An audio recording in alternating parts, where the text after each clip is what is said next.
Welcome back to Priya ma'am study material. आज हम C TET, UP TET, DSSB और सभी टीचिंग एग्जाम्स के लिए बहुत इंपॉर्टेंट टॉपिक पढ़ेंगे जो है वाइगोत्स्की सोशियो कल्चरल थ्योरी। तो इसको हम बहुत इजी एग्जाम्पल के साथ में समझेंगे। इस थ्योरी से एग्जाम में हर बार क्वेश्चन पूछे जाते हैं, तो वीडियो को अंत तक जरूर देखिए। चलिए सबसे पहले डिस्कस करते हैं इंट्रोडक्शन ऑफ वाइगोत्स्की, यानी कि वाइगोत्स्की जो थ्योरी है इसके इंट्रोडक्शन के पार्ट को समझ लेते हैं। तो यहाँ पर हमें फर्स्ट पॉइंट गिवन है, इसको रीड कर लेते हैं।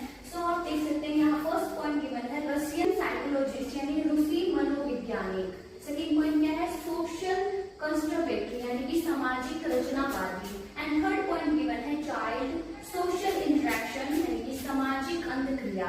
सो क्या होता है बेसिकली, इसकी इंट्रोडक्शन के पार्ट को समझ लेते हैं। ले वाइगोत्स्की एक रशियन साइकोलॉजिस्ट थे, जैसे कि आप देख सकते हैं यहाँ पर जो ले वाइगोत्स्की है ना, वो क्या है, रशियन साइकोलॉजिस्ट है यानी कि रूसी मनोवैज्ञानिक है ना। उन्हें सोशल कंस्ट्रक्टिव भी कहा जाता है। क्या कहा जाता है उन्हें? सोशल कंस्ट्रक्टिव भी कहा जाता है यानी कि सामाजिक रचनावादी भी कहा जाता है। उनका मानना था कि बच्चा अकेला नहीं सीखता बल्कि सोसाइटी और सोशल इंटरेक्शन के थ्रू सीखता है। कैसे सीखता है?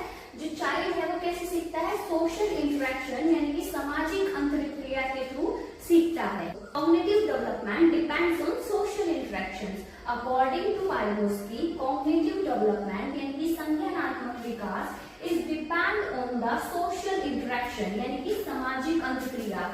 सो वाइगोत्स्की के अनुसार क्या होता है, जो कॉग्निटिव डेवलपमेंट है यानी कि संज्ञानात्मक विकास है वो किस पर निर्भर करता है, किस पर डिपेंड करता है? सोशल इंटरेक्शन पर डिपेंड करता है यानी कि सामाजिक अंतःक्रिया पर डिपेंड करता है। तो सिंपल वर्ड्स में समझो, बच्चा जितने लोगों के साथ बात करेगा, सीखेगा, ऑब्जर्व करेगा, उतना ही उसका मेंटल डेवलपमेंट होगा। अगर एक बच्चा घर में पेरेंट्स और स्कूल में टीचर से इंटरेक्ट करता है तो उसकी लैंग्वेज और थिंकिंग स्किल्स फास्ट डेवलप होती है। सो टर्म्स को भी समझ लेते हैं। तो यहाँ पर हमें 3 टर्म्स दिए। Society, language and culture. So आप देख सकते हैं सोसाइटी, लैंग्वेज एंड कल्चर यानी कि SCL, हमें 3 यहाँ पर टर्म्स दिए गए हैं। सो 3 टर्म्स जो हमें यहाँ पर गिवन है SCL, इसका क्या मतलब होता है? वाइगोत्स्की ने 3 चीजों को बहुत इंपॉर्टेंट माना। सबसे पहले क्या? Society, second language and culture. उसने क्या किया? उसने 3 चीजों को बहुत इंपॉर्टेंट माना, है ना। सबसे पहले हम देख सकते हैं सोसाइटी यानी कि समाज, है ना। सोसाइटी बच्चे के बिहेवियर और लर्निंग को इन्फ्लुएंस करती है, इसलिए सोसाइटी भी एक क्या है, बहुत इंपॉर्टेंट रोल प्ले करती है। एग्जांपल के थ्रू समझते हैं। अगर एक बच्चा एजुकेशनल एनवायरनमेंट में रहेगा तो उसकी लर्निंग बेटर होगी। सो यहाँ पर हमें सेकंड दिया गया है लैंग्वेज यानी कि भाषा। जो भाषा है वो क्या है? वाइगोत्स्की के अकॉर्डिंग लैंग्वेज यानी कि भाषा लर्निंग का सबसे पावरफुल टूल है। सो चलिए एग्जांपल के थ्रू समझते हैं लैंग्वेज को यानी कि भाषा को। क्या होता है, टीचर जब कॉन्सेप्ट एक्सप्लेन करती है तो लैंग्वेज के थ्रू नॉलेज ट्रांसफर होता है। अब वो क्लियर हो गया। सो चलिए थर्ड हमें यहाँ गिवन है कल्चर। इसको समझ लेते हैं। बेसिकली कल्चर क्या होता है, यानी कि संस्कृति। हर कल्चर अलग अलग वैल्यूज और ट्रेडिशन सिखाती है।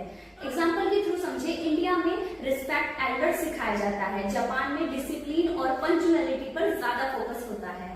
सो आई होप ये आपको 3 टर्म्स क्लियर हो गए। यहाँ पर नेक्स्ट पॉइंट गिवन है, इसको रीड कर लेते हैं। Language development, social interaction. तो यहाँ पर हमें नोट दिया गया है, इसको रीड करते हैं। In the initial stage language and thought, यहाँ पर थॉट है ये। So language and thought are independent for 3 years but merge at around 3 years of age. So इसको समझ लेते हैं क्या होता है। हमें क्या गिवन है, लैंग्वेज एंड थॉट। इसको समझ लेते हैं बेसिकली क्या होता है। सो वाइगोत्स्की के अकॉर्डिंग शुरुआत में लैंग्वेज और थॉट अलग अलग होते हैं। अप टू 3 इयर्स क्या होता है, लैंग्वेज और थिंकिंग इंडिपेंडेंट होते हैं, लेकिन आफ्टर 3 इयर्स दोनों मर्ज हो जाते हैं। सो चलिए एक एग्जांपल के थ्रू समझते हैं। 3 साल से पहले बच्चा कुछ सोच सकता है लेकिन उसे प्रॉपर्ली एक्सप्रेस नहीं कर पाता, लेकिन 3 साल के बाद वो सोच सकता है और उसे प्रॉपर्ली एक्सप्रेस कर सकता है।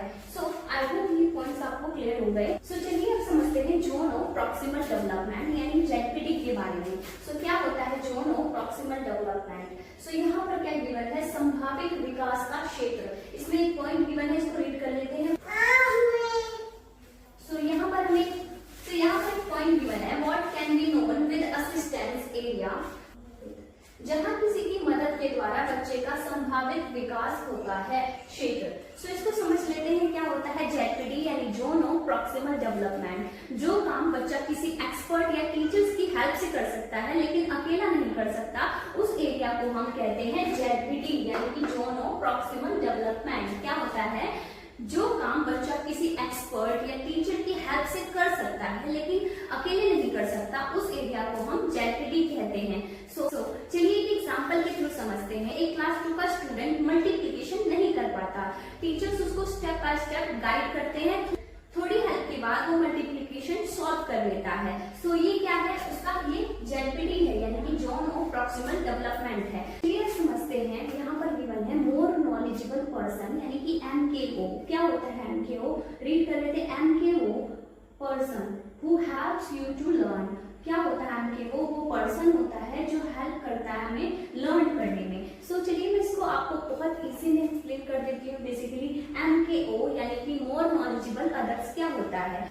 वो व्यक्ति या वो पर्सन होता है जो बच्चे से ज्यादा नॉलेज रखता है और उसकी लर्निंग में हेल्प करता है, उसे हम MKO कहते हैं यानी कि मोर नॉलेजेबल पर्सन कहते हैं। क्या कहते हैं उसको? हम मोर नॉलेजेबल अदर्स कहते हैं। MKO कौन हो सकता है? MKO कौन कौन हो सकते हैं? हमारे टीचर्स हो सकते हैं, है ना? कौन हो सकते हैं? टीचर्स, पेरेंट्स, है ना? टीचर्स हो सकते हैं, पेरेंट्स हो सकते हैं, हमारे फ्रेंड्स हो सकते हैं, और कौन हो सकते हैं? ब्रदर सिस्टर हो सकते हैं हमारे, है ना? ब्रदर्स सिस्टर्स, ये सब कौन हो सकते हैं हमारे? ये सब कौन हो सकते हैं? मोर नॉलेजेबल अदर हो सकते हैं यानी कि MKO हो सकते हैं। चलिए MKO यानी कि मोर नॉलेजेबल अदर को एक एग्जांपल के थ्रू समझते हैं।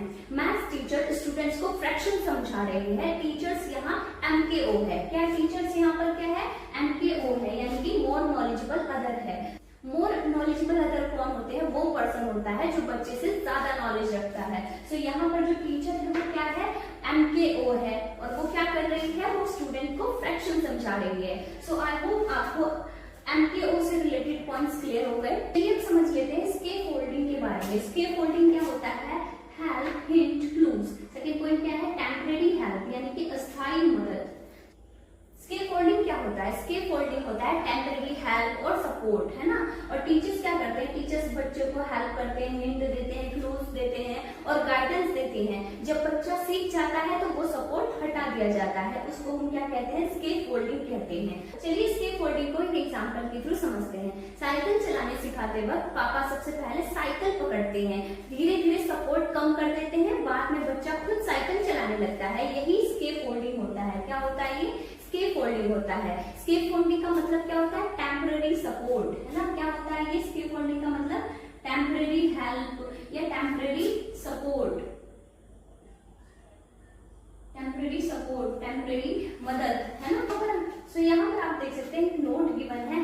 ZPD is the difference between what a child can do with और विदाउट सपोर्ट। यहाँ पर एक नोट गिवन है ना? नोट में आप देख सकते हैं जेडपीडी यानी जोन ऑफ प्रॉक्सिमल डेवलपमेंट क्या है कि एक बच्चा जो है वो क्या है? विद और विदाउट सपोर्ट के क्या कर सकता है। आई होप स्टूडेंट्स ये सभी पॉइंट्स आपको क्लियर हो गए। अगर कोई डाउट है तो प्लीज कमेंट सेक्शन में बताइए और अगर वीडियो हेल्पफुल लगी हो तो लाइक करें, शेयर करें और चैनल को सब्सक्राइब जरूर करें। मिलते हैं नेक्स्ट वीडियो में। Thank you.